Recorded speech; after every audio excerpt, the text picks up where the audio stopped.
Cumbrian woolgathering. I'm on my way to setting the table. My mum, my dad and my brothers are unpacking, and tomorrow we're going to start selling, but today's the setting up day. Here comes the first couple of boxes.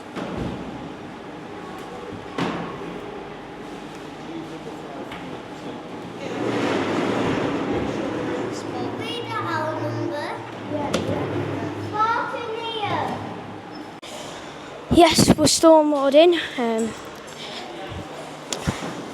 We've got until 5 o'clock, so a lot of time now.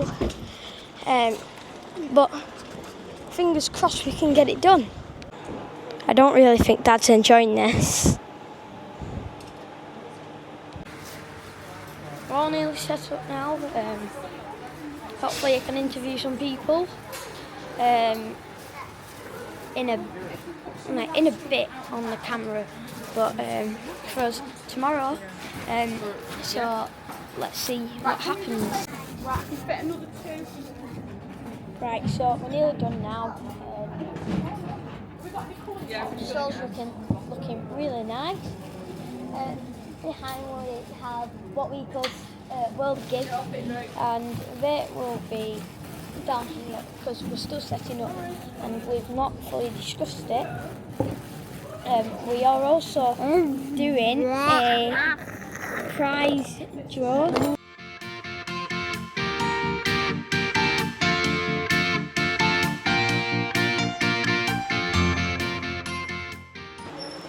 So I'm here at Joe's Toes with Amanda, and I'm going to ask Amanda 2 questions. Right, so here it goes. So the first question is, how long did it take you to make one pair of your really nice slippers? Okay, so this one, you could probably make that in an evening. Yep. Maybe sewing all the little spots on this particular one would take a little bit longer. Right. Yeah. So we've got the felt slippers, because they come as a kit, so everything's cut out, ready to sew. Yep. I've punched all the holes ready, and then you just lace it up. And yeah, so I can see you felt and do a little bit of crocheting and stitching. One. Yeah. So how long did it take you to do a crocheting one? Oh, that takes quite a bit longer. Yeah. But it's not too big a project. They just come round in circles, so you come up in 1, 2, 3, 4, 6, 7, 8, 9 rows. Yep. And then there's a bit of knitting on the top to give you a stretchy collar. Okay. So, is your wool processed by you, or do you send it somewhere to be done? It's processed in Huddersfield. Right. Yes, I don't have any sheep, unfortunately. Okay. I'm not a farmer. Thank you. So, it's Saturday morning. We're on our way to Cumbrian woolgathering, and we're going to what my brother's called Chipdonald's. It's crazy in the car because we've got Lisa from Lantastic Land and what's your name? Alice. I forget names. And me and Mum.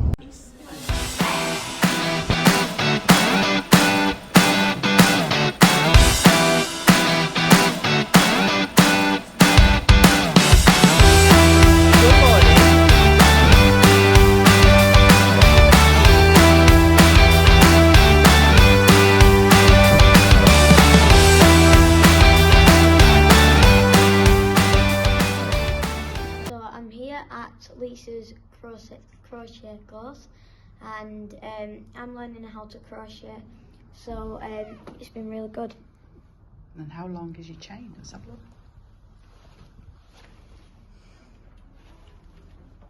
Wow. Have you enjoyed it? Yeah. What have you found it quite relaxing today? Yeah. You're going to do it again? Yeah.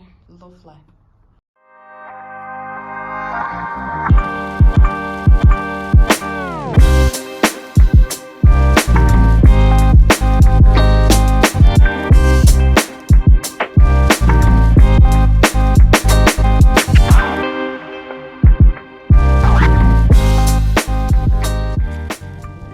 So we're off to find some people to either interview or get in the giveaway, because the more people, the more competition it is. Right, so let's go. Come on.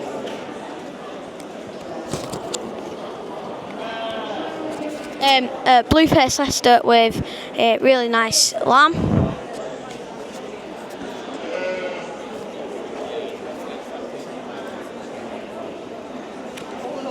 We've got some Shetland sheep here. So I'm here with Gwen. So Gwen, what do you do? We have a small holding in Gayeskill and we breed coloured Ryland and Ryland sheep, amongst other things. We have golden Guernsey goats as well. Have you met the breed before? No, this is my first time ever meeting them. Okay, well, let me introduce you. This is Bandit and he's a coloured Ryland. And behind him is Detective, and he's a Ryland. And the Rylands are rarer than the coloured Rylands. So I was speaking to you yesterday, and but these Rylands are rarer than them. That Ryland is rarer than these, yes. And can you remember what I told you and why? Is it because there's more coloured Rylands than them? There is, but with the Ryland, they have a recessive gene, which means you can put two whites together, but you don't necessarily get a white lamb back. Right. You can get a coloured, which if you were a farmer and you had 6 lambs, 3 of those could turn out to be black and 3 white. Well, you can't register the black lambs. Okay? So that's why they're rarer. They're almost breeding themselves out. Right. Thank you. Look at these Rylands. They have full-time jobs. I'm here with Paul from, is it Classic Carder? And can you demonstrate what this does? Okay, right. So the drum carder straightens all the fibres out. Yeah. So there, you tease your fibres out open a little bit. Put them under the little drum. That's called the liquor in. Yeah. And then the liquor in draws them forward. Yeah.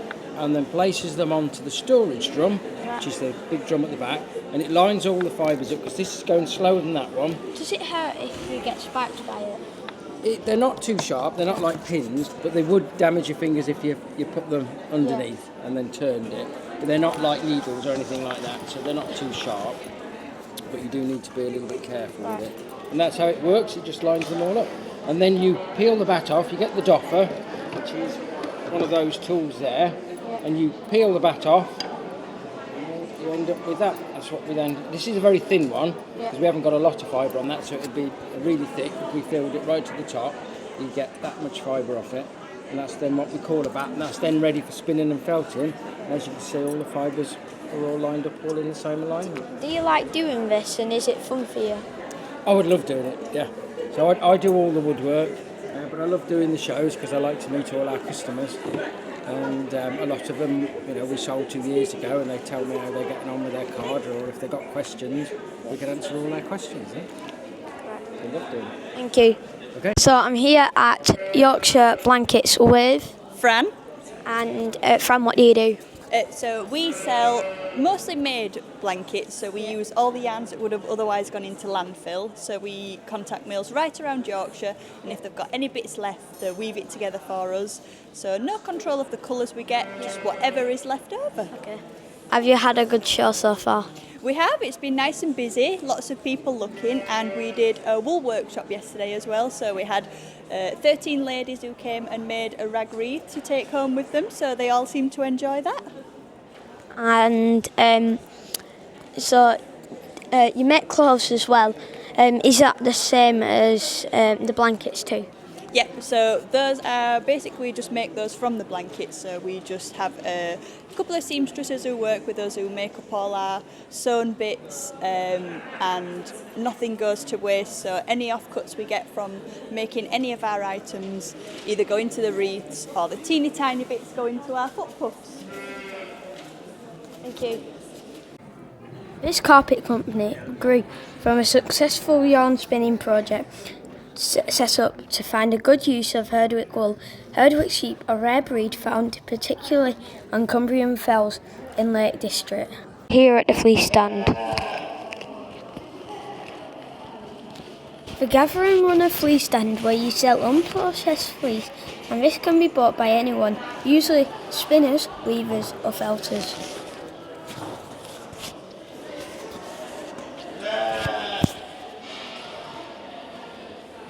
What got you started doing it?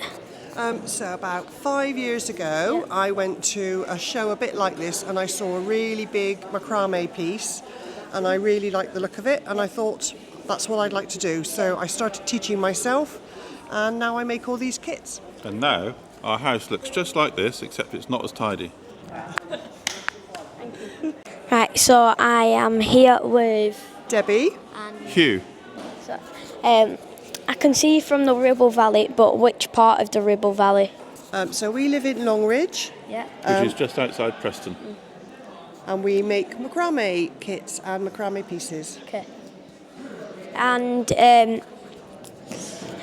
so behind me, how long would it take you just to make one of these? That's a good question. So one of the larger tree of lives takes me about a weekend. Okay. Thank you.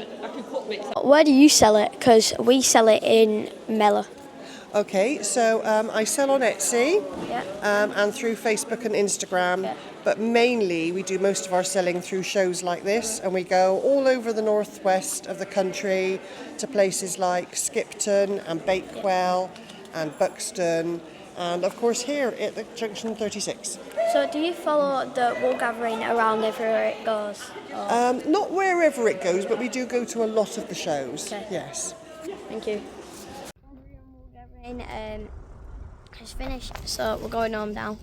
While I was at Cumbrian Wool Gathering, Dad has mown and rode up and shook out his field, so now we are forage boxing.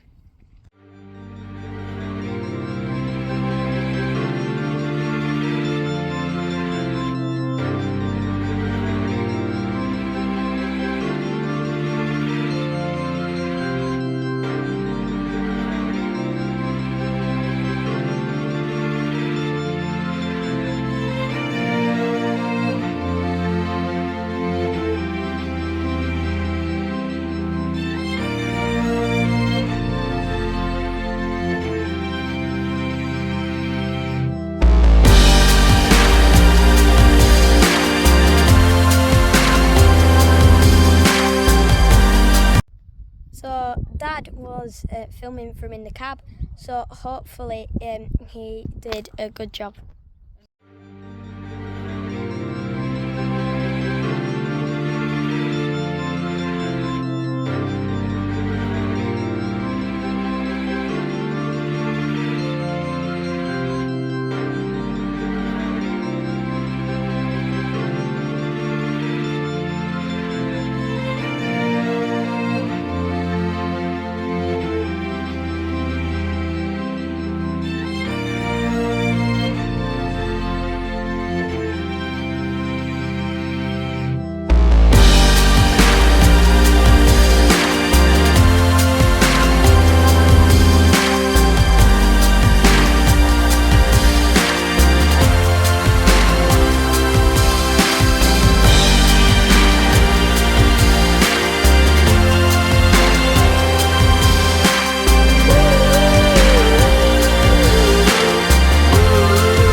expected the world, but it flew away from her reach. So she ran away in her sleep and dreamed of paradise, paradise.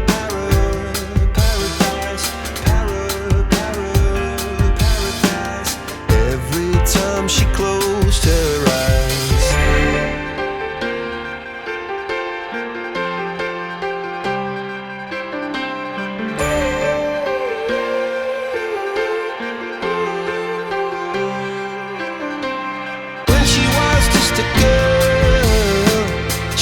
expected the world, but it flew away from her reach, and the bullets catching her teeth.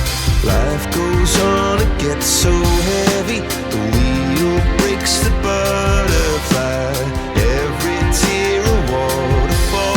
In the night, the stormy night, she closed her eyes.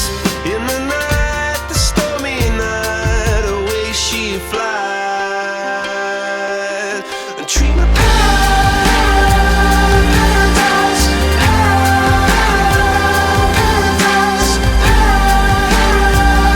paradise. Oh, she dreamed of paradise, paradise, paradise.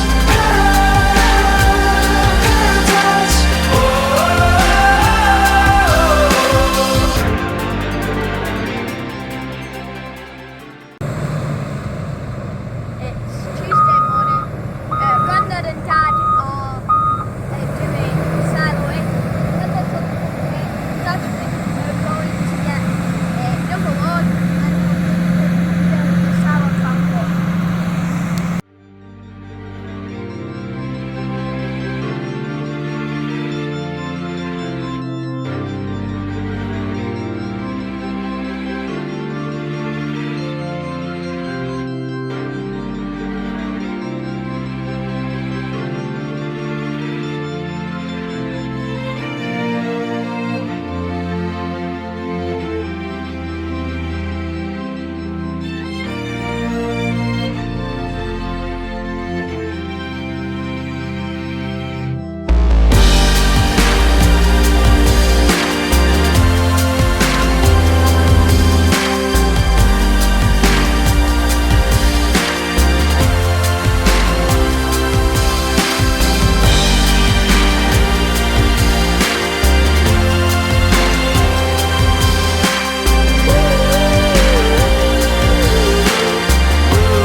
When she was just a girl. Right, so that's the last load of first cut done, and tonight when it's a bit cooler we'll probably put the sheet on.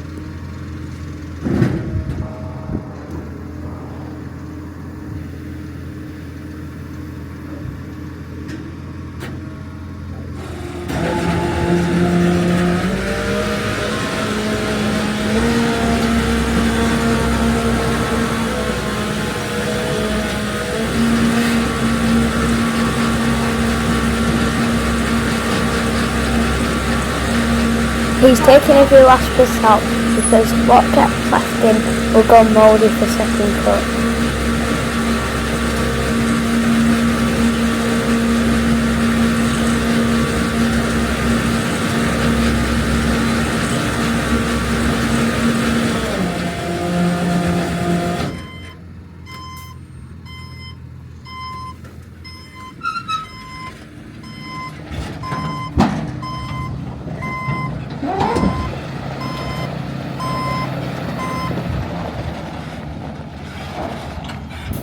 Live viewers will notice that Grandad has snapped time out of the book crate. Dad, where's this tractor from? Where's it from? Yeah, What do you mean, where's it from? where's it from? It's just a tractor. Just turned up.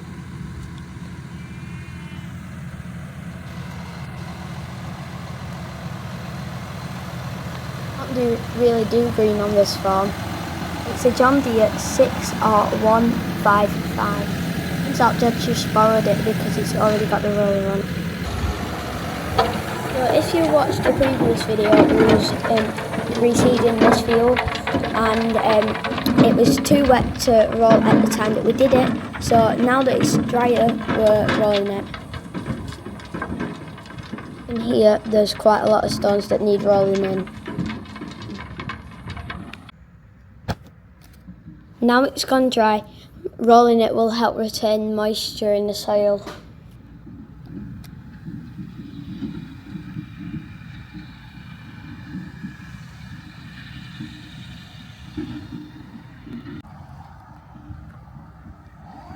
can see the difference of where he's been and where he's not been.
expected the world, but it flew away from her reach. So she ran away in her sleep and dreamed of paradise,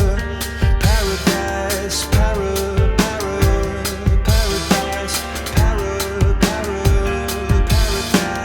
Every time she closed her eyes.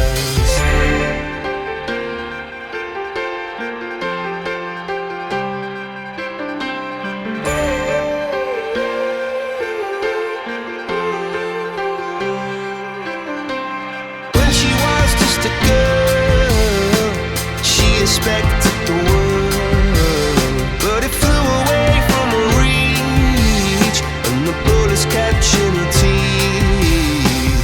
Life goes on, it gets so heavy, the wheel breaks. So if you've liked today's video, please like and subscribe, and I'll see you in the next one.